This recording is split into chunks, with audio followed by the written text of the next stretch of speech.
Actually, side note, every once in a while, I will use like an online hardware service like Access Analog or Mix Analog, where you can actually send out your audio virtually and let it run through Gear, and then and then you can download it after it's run through Gear. So that can actually be helpful sometimes, but that's cool. I'm completely in the box. I don't have any outboard gear here. So whenever I get tracks sent to me for a mix, I load them into Pro Tools. I don't put in my template just yet. I just have like all the tracks in front of me and I play them and I do my gain staging.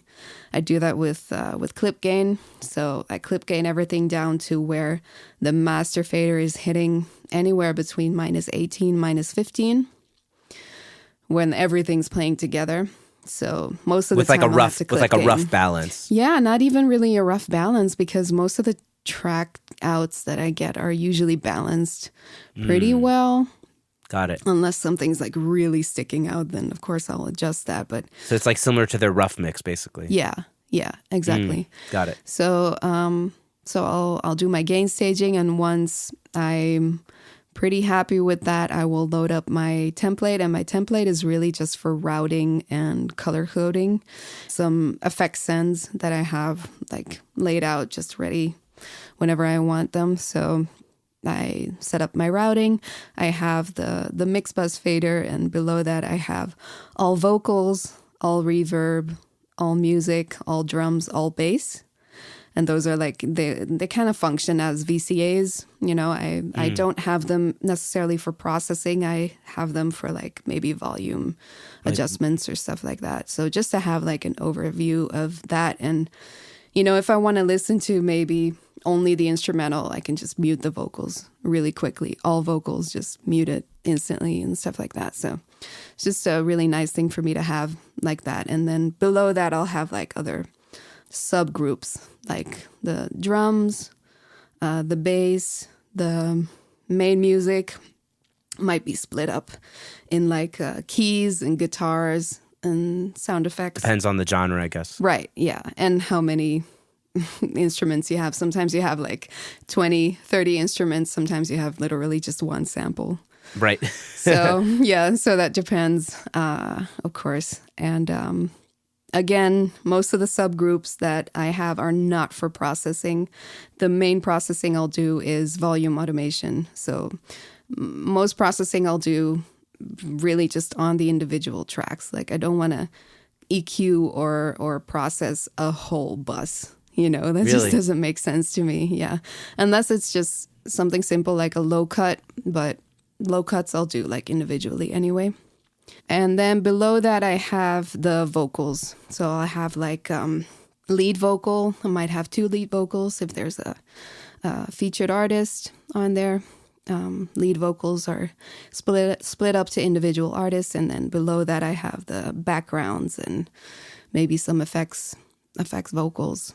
And at the very bottom, I have my effects sends, my auxiliaries. Amazing. That's basically my layout. Yeah, my sessions. Yeah.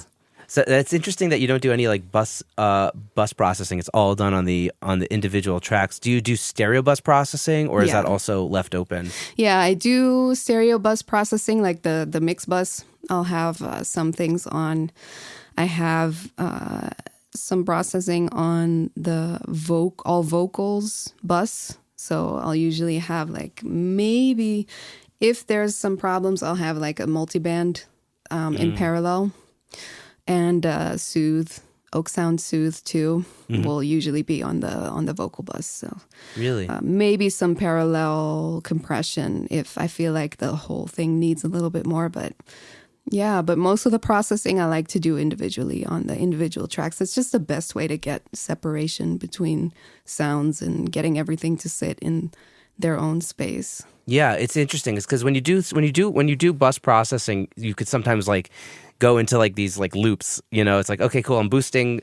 I was talking recently with Fee Roberts, and we were talking about like mixing strings, and like if you compress a string and then you put it into a compressor, all of a sudden that string goes down again. So you kind of like you lift it up, and then it gets pushed down again by the compressor. So you kind of have to like you kind of me personally, I'm like chasing my tail often doing things like that. Yeah.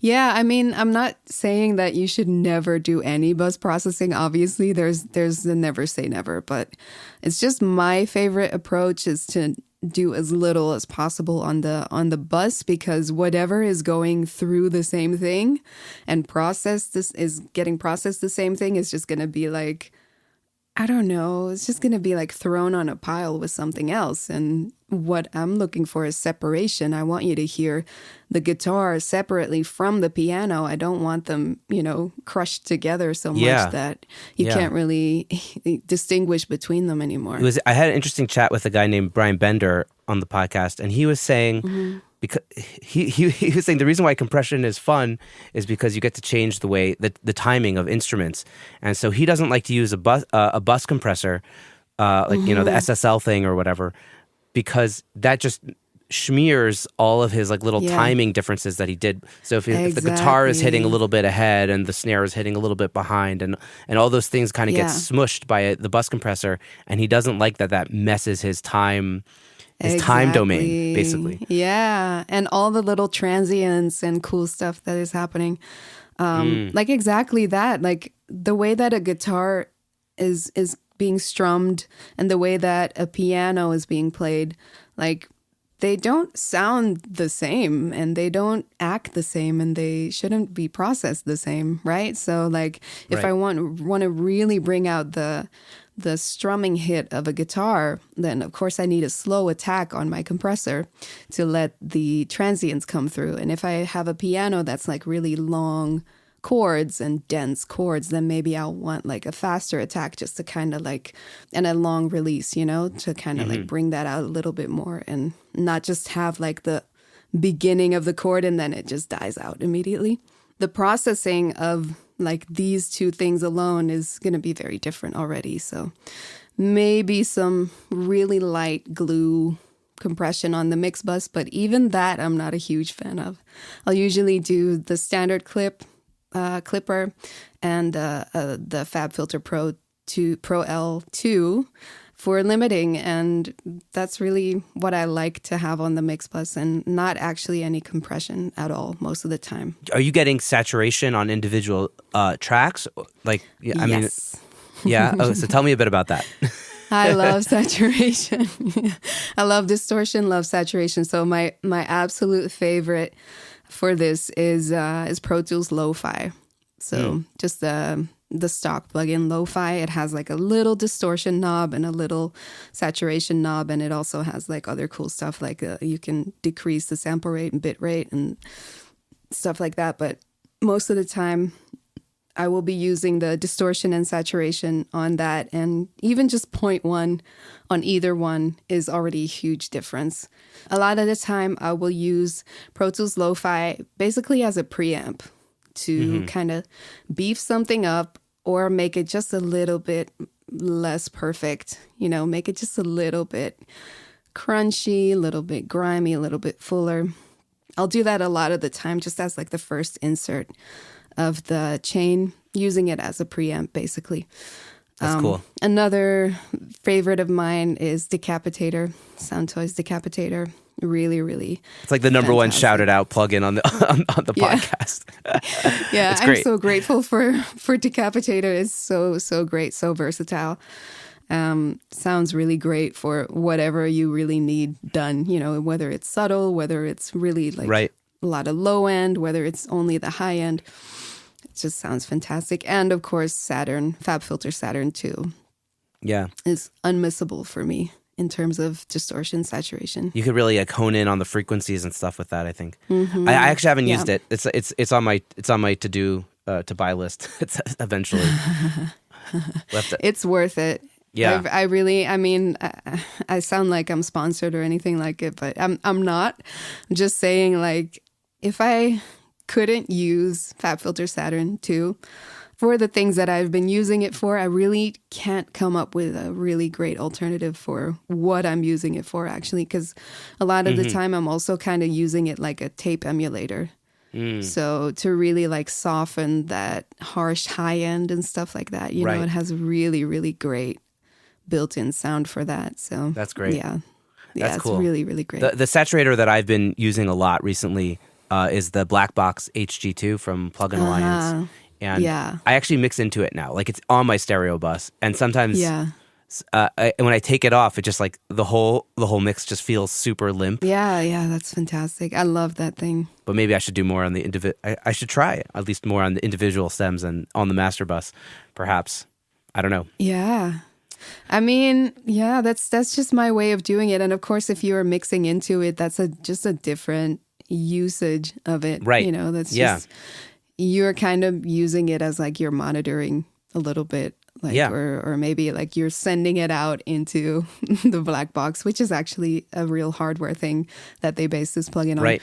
So yeah, it sounds really, really great. Did you also try the new version with the mid side? No, I haven't tried the mid side version. Is it worth it? That one's really, really great also because you can individually, you know, target what you want happening in the mono section and what you want happening on the sides. And so I really love using that one on the mix bus because you can kind of make the mono section a little bit more grimy, a little bit more aggressive, and then really bring out the sweetness in the highs on the sides where it just kind of like just really gets this lift in the stereo field, and it just sounds really, really great. That's interesting. Yeah, actually, in a mix I did recently, there was like stereo pianos that were actually just like hitting the black box too hard, and all of a sudden you were hearing that distortion in the mastering stage, whereas in the like that could have actually been a nice way to work around would have been to like do less push on the sides and a little bit more in the middle, like you were saying. Yeah. That's interesting. Yeah, absolutely. Yeah, it's really, really great, and especially for mix bus processing, you know, the mid side is really, really cool to be able to work with. I want to get more into that and the mastering, but I had another question because you were talking about Soothe on the and you mentioned already with like the deharshing with Saturn, and you have Soothe on your vocal bus. Are you finding you're getting a lot of like crazy harshness from like home recordings and like I guess cheaper condenser microphones? I feel bad because they're a great company. Focusrite Scarlett. Exactly, but I'm ripping on the Scarlett sound. Is that an issue for you?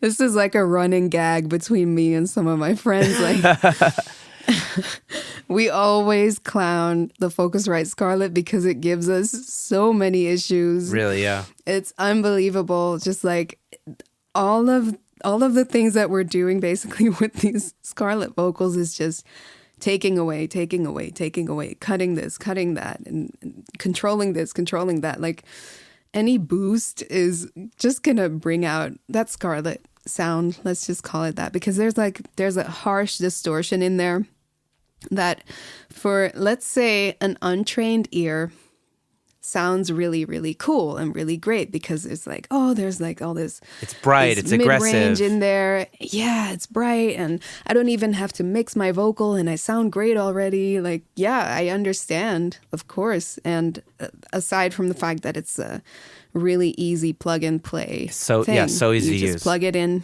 and you go. So that's definitely something that they have going for them. But just the sound itself for a professional mix engineer is problematic, let's say. So actually going back to like sending things out to hardware through like these services like Access Analog or Mix Analog, if you have a Scarlett vocal that's really giving you a lot of problems in a mid-range especially, one of the things that I've done is send it out through a Pultec and just really, really boost that low end, like 60 hertz. Just really give it a nice lift in the low end, and then the 16K in the top end, and just really boost that all the way up. It gives it a huge smiley face. And because it's going through hardware, you're actually creating harmonics that weren't there already. You know, it's going through electricity. It's actually going through tubes. And so it comes out sounding really, really amazing. Just kind of like, this is my go-to fix for harsh. That's cool. Focusrite Scarlett vocals, and it works really well. How many dB are you pushing, if you don't mind me asking? A lot. Well, like just like 10 until it sounds. Yeah, basically, yeah. And then also the attenuation. Uh-huh. So you have a boost and an attenuation. So Right. you kind of